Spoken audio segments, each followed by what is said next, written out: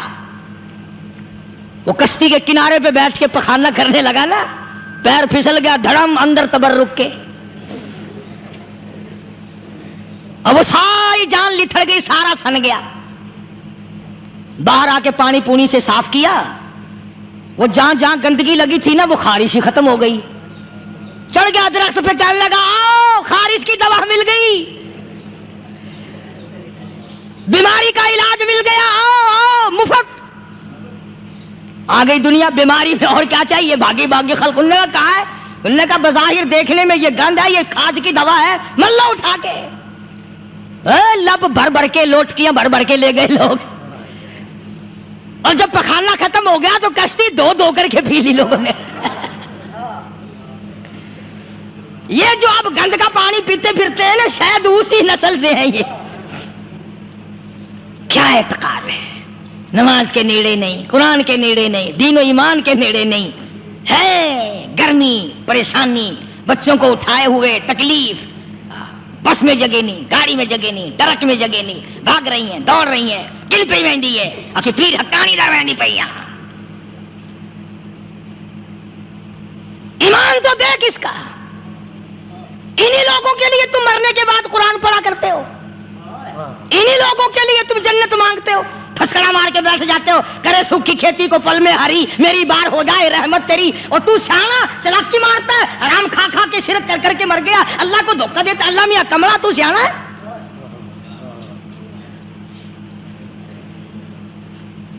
بتانا یہ چاہتا تھا کہ عقائد کو درست کرو، اپنے یقین کو بناؤ، یہ کوئی بات نہیں۔ کس نے تمہیں بتلایا ہے یہ طریقہ کار؟